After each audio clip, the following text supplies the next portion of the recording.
Hi students, welcome once again. I'm still your host Mr. Lionel, and today our focus is on national debt. Last week we started with the topic budget, and in the course of the lesson I gave you two keywords to enable you to define the concept budget, which are revenue and expenditure. And I also gave you made mention of various types of budget, which are deficit, surplus, and balanced budgets. So today our focus is mainly on national debt.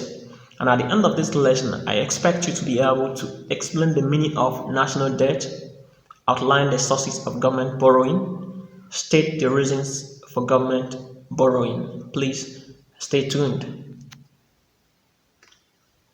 Meaning of national debt. I think I can say that you know the meaning of debt, the condition of owing someone. So you now add it to the word national. What then is national debt? National, which is also known as public debt, refers to the debt a country owes to its citizens or other countries or organizations, such as the International Monetary Fund, IMF, the World Bank, etc. Now, this case talking about the debt a country owes to its citizens or to foreign organization or foreign country. Now, it's not personal debt list or friends debt or small group debt. No, it's talking about nation, country in quotes. So here it's where it affects a country. So that's why we use the concept national debt. So it's a debt or it's a owing by a country to its citizens or to foreign organizations or foreign countries. And having said that, the debt which a country owes to its citizens is known as internal debt, while the debt owed to foreign governments or organizations is known as external what? Debt. So within is the one owed to who? The citizens, while outside the country is the one owed to the foreign organization or foreign countries. Then having said that, let's go to the instruments used by the government for borrowing. Instruments or sources of government borrowing. Number one, treasury certificates. I repeat, treasury what? Certificate. These are securities for medium-term borrowing. They are for a period of 1 to 2 years and they carry higher rate of interest than treasury bills. Now I want you to note keywords or key points here. One, they attract higher rate of interest than treasury bills, and they last for a period of 1 to 2 years, and they are used for what? Medium term, not long term and not short term. It's for medium term borrowing, which is equivalent to 1 to 2 years, and it attracts higher interest rate than treasury what? Bills. So it's an instrument used by the government to borrow money for medium-term purpose, which is equivalent to 1 to 2 years. Now the next on our list is treasury bills. Treasury what? Bills. These are securities used for short-term borrowing for about 90 days. This carries low rate of interest. Compare to treasury certificates. This is for a short period of time, for at least 90 days, and it attracts a low rate of interest. It's for short-term borrowing. The next on our list is National Savings Scheme. Government can also borrow money from the National Savings Scheme to finance its project. Now, what then is National Savings Scheme? National Savings Scheme is a policy backed by law set up by the government to encourage its citizens to save and invest, and the saver has interest on every money deposited or invested. So here, government may decide to borrow from the National Savings Scheme to finance a project. So this is also an instrument or source of government borrowing. The next on our list is development stock and bonds. These government stock and bonds are used for long-term borrowing of up to 5 years and above. Now here, this security or this instrument is for long-term borrowing, which lasts for up to 5 years and above.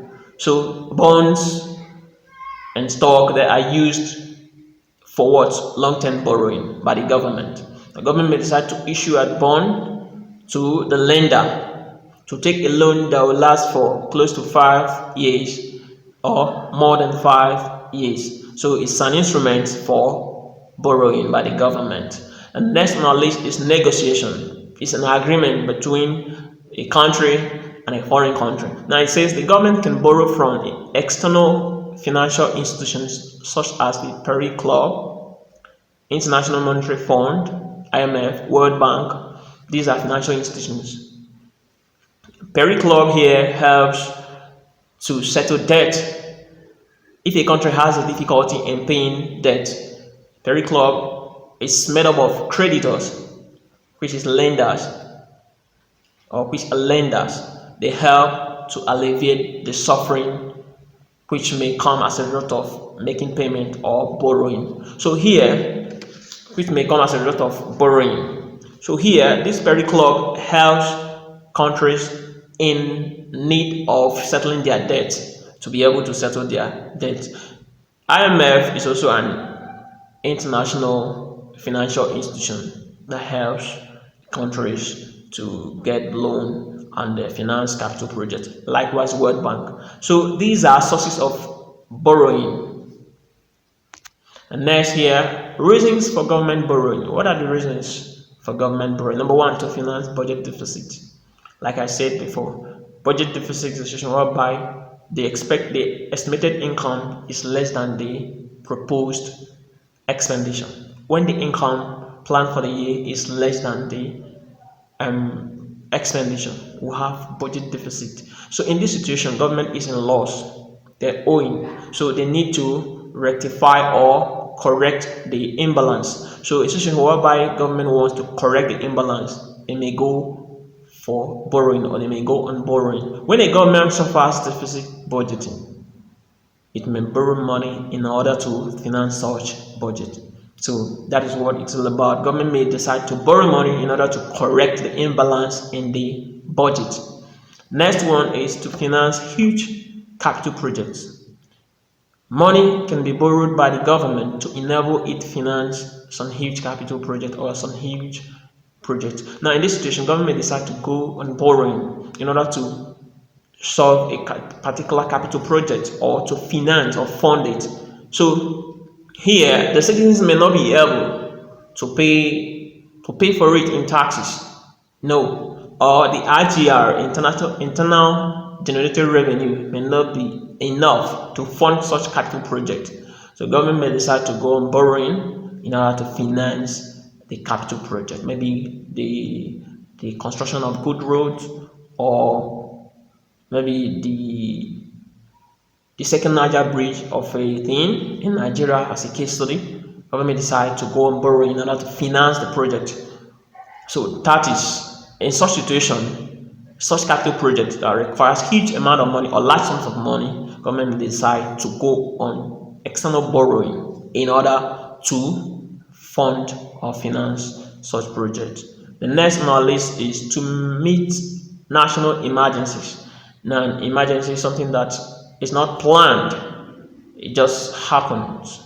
It just happens. So government can embark on borrowing to enable it meet the cost of national emergencies such as war, pandemic, drought, famine. So here, government decide to go on borrowing in order to meet up with these problems or to correct and alleviate the problem or the suffering of the masses. So in this case, government may decide to go on borrowing. Now, you know what war is?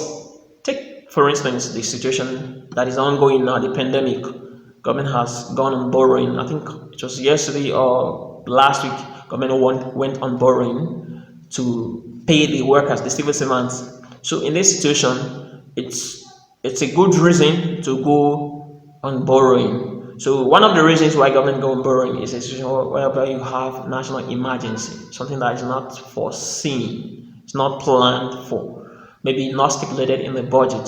So in this case, because the revenue or the revenue to fund it or is not listed in the expenditure book, it can no money available, no money is made available for it. So that's what I'm trying to say in essence. So in essence, whereby there's no planned money for such, government may decide to go on borrowing in order to solve or correct the problem. The next on our list is to reduce the economic burden on taxpayers.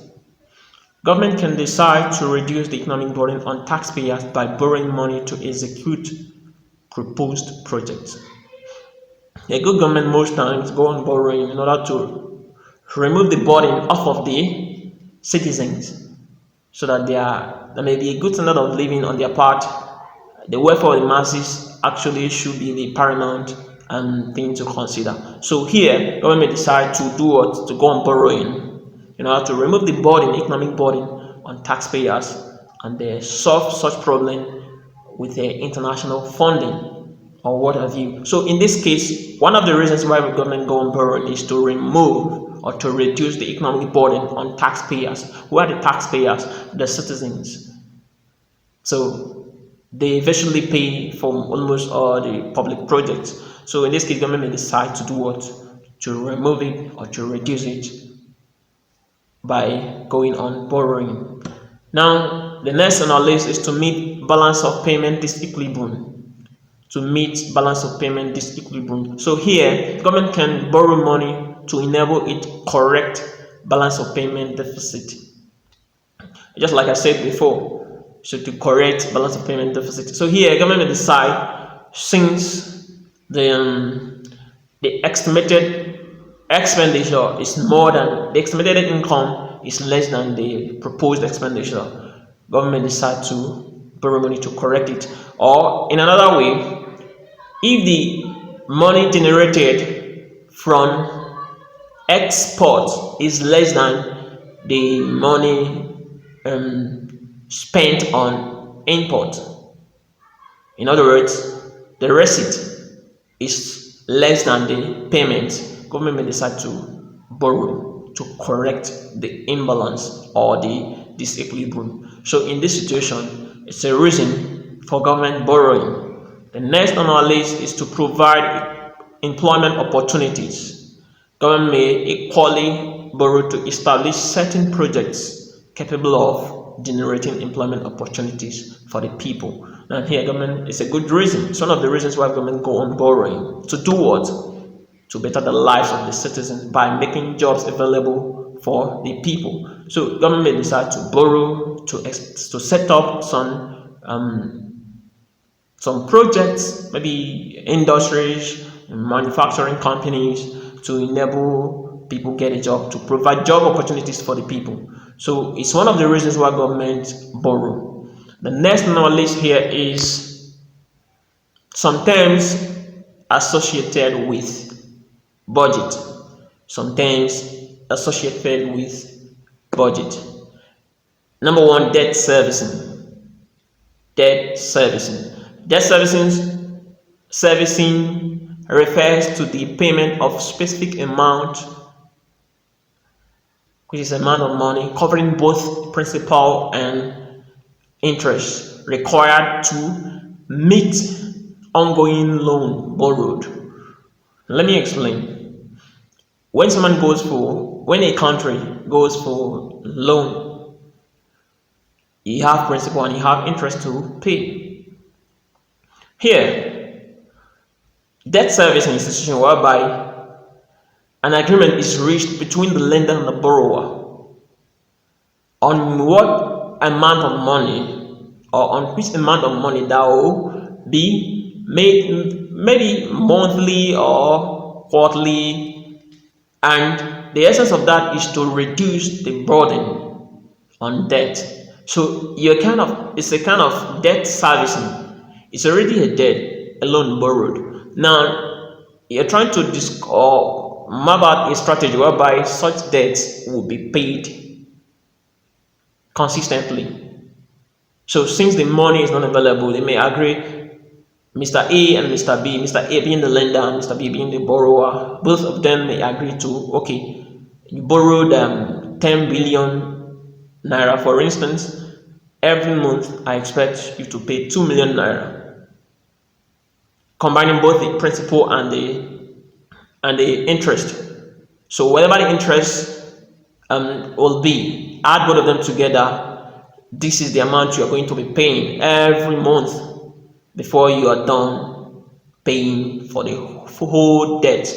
So debt servicing is a situation whereby both parties agree on a specific amount of money that will be paid by the borrower to the lender to meet the ongoing loan borrowed. So that's what debt servicing is. It's a situation whereby you're trying to reduce the burden it will give or it attracts. So by so doing, maybe if it's a debt that lasts for 2 years, it could be curtailed for probably 1 year and 6 months, and the debt, the burden will not be that much again, because a certain amount of money was agreed upon to be made in monthly basis. So in such a situation, both the principal and the interest are joined together. Let's say the interest for the 2-year borrowing is, for instance, is 500,000 or 1 million, or probably 2 million naira, while the loan itself is 10 million naira. So 12 million naira to be paid. So 12 million naira to be paid. Both parties may agree, okay, every month I'll be giving you how much? 500,000, pending on the expiration, or pending when I'm done with payment. So till when I'm done with payment. So such an agreement is called debt servicing.